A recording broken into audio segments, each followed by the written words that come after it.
with the generation of the API is that even if it has been already discussed a lot today, the time, let's say step 2 should be undertaken preferably at least 2 years before launch, but this is quite difficult to be done for CubeSats. And ITU is quite ready, willing to shorten this period, as was presented in the morning by Attila Matas, but also by other presenters. We have understood that there is a practical problem, by the way, because in order to submit the API, the preliminary API information to ITU, I mean, when I say preliminary, I mean I'm referring to the notification that the CubeSat teams about their intention to fly their satellite when they don't know yet what will be the launch, what will be the orbit. Now, ITU is ready to receive this early notification or draft notification, but that notification has to come through, has to pass through the national authorities. And we found that in some cases, the national authorities may create a lot of difficulties to process the request because they did not know the orbit and they were willing to know the orbit. So that in some case, ITUs was more flexible than the national authorities, and that required a little bit more effort. More effort from our side. Now, then I go to the conclusion. In conclusion, I believe that we can certainly say that the awareness of and ensuring compliance to laws and regulation is an important part of an aerospace project task. And it has to be considered in project planning also for small satellite projects. Should be initiated as soon as possible, and the actions to be undertaken should be considered in the project planning.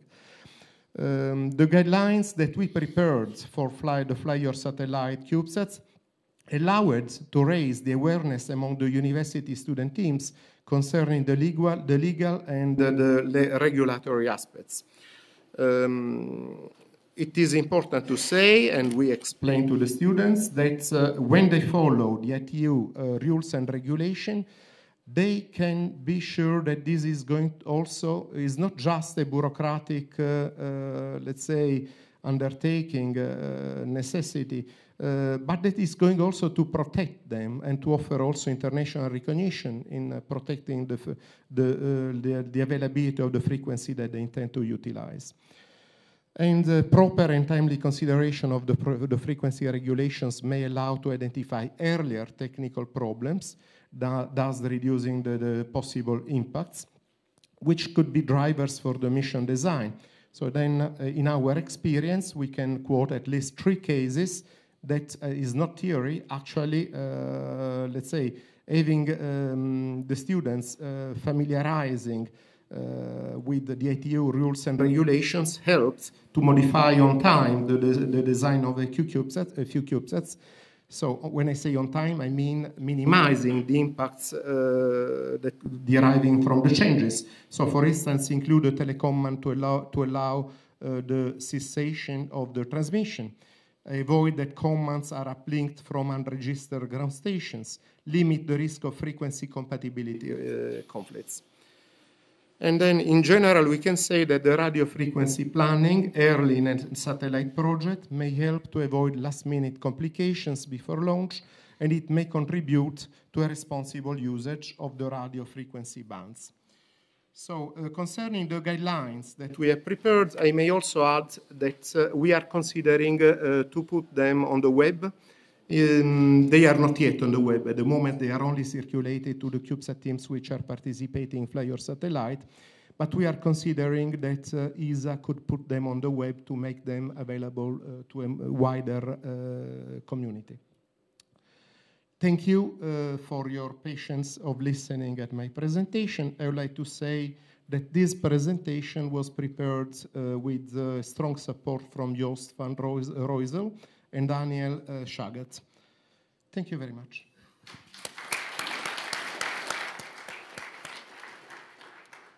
Thank you, Piero, for that presentation. Should come, yes. Thank you, Piero, for that presentation.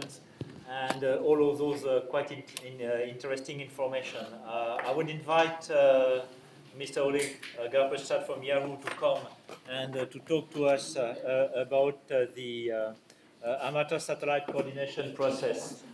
One of the things, that Mr. Ole is coming, is that I really retain 2 or 3 things from this presentation that I like a lot.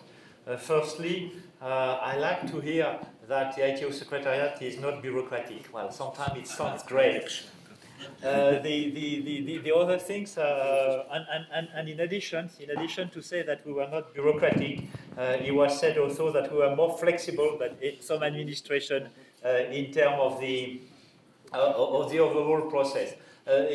Just to repeat, and it will be repeated in some of the presentations as well as, in fact, also during the workshop. It's true that there is very often this issue to say, okay, I have a project, however, I am missing some information regarding the altitude about my project.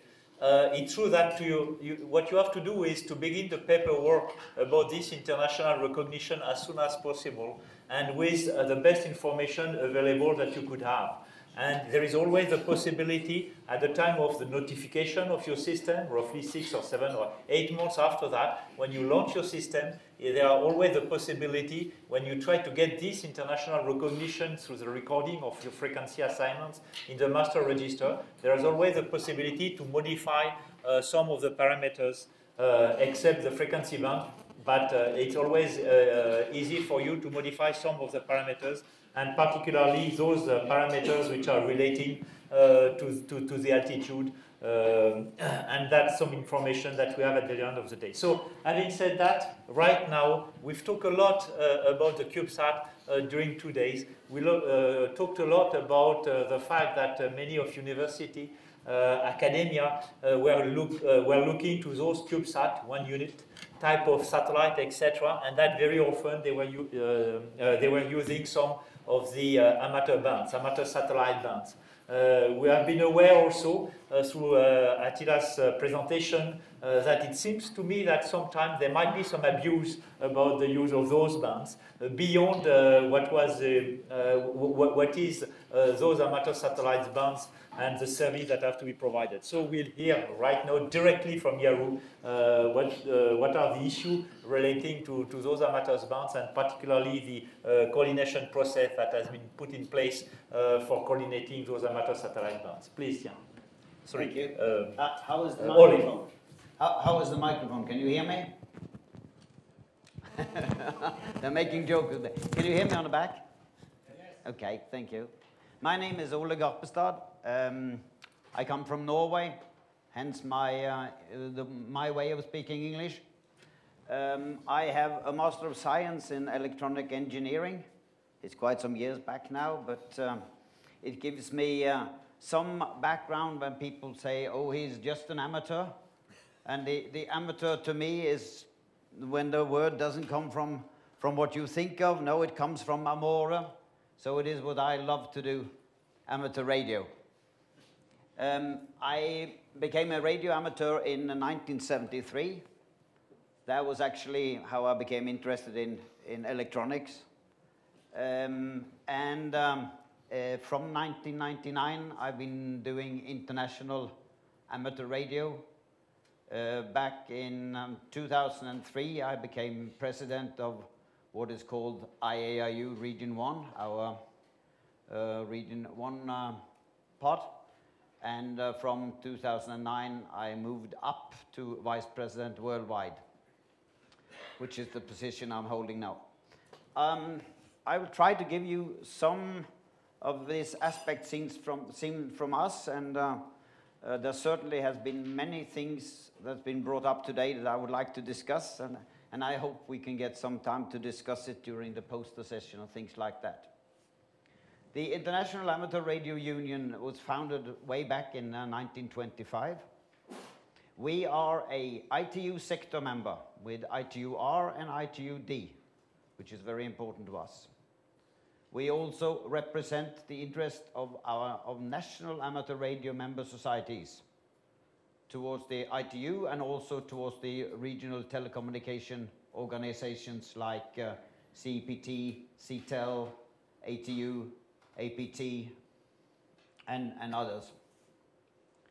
And we also represent the interest of two-way amateur radio communication. As you all know here, we also have a role to coordinate satellite frequencies within the bands allocated to amateur radio service. As I said, we have 3 regional bodies, and we are represented at these RTOs and also ITU by officers and volunteers.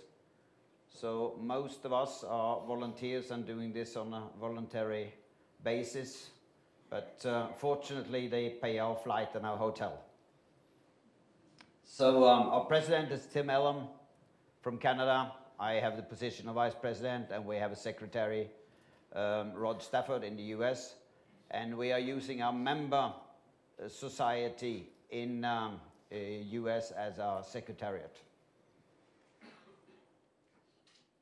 The amateur service is a radio communication service for the purpose of self-training, intercommunication, and technical investigation, and is performed by duly authorized persons interested in radio technology without monetary interest. You have to correct my English.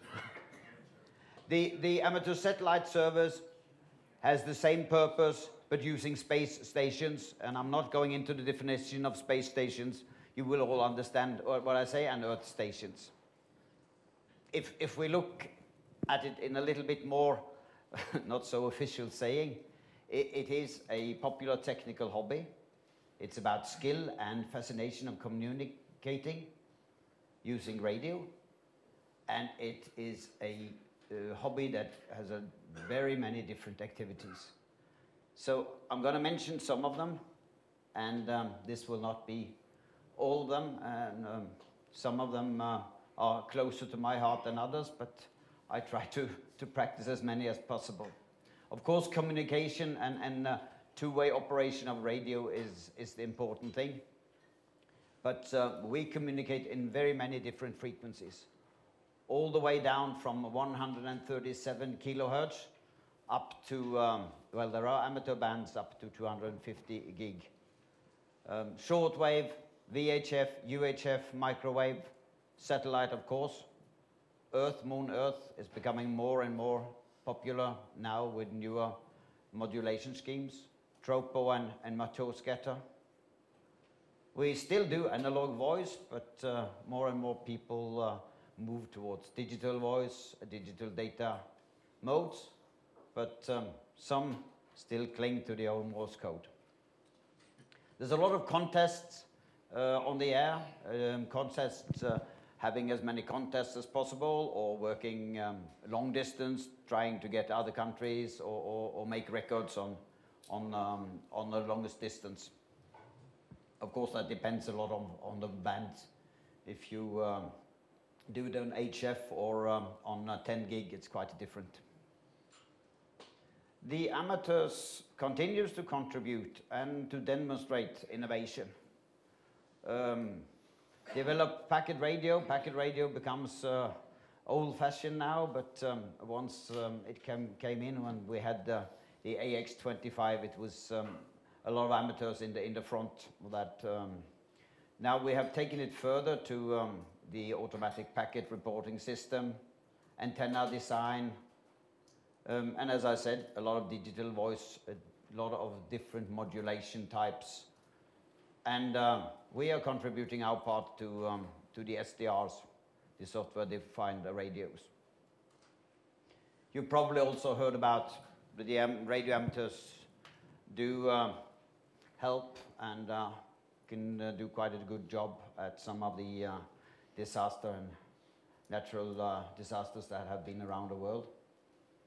And to do a good job there, we also do public service training and disaster communication.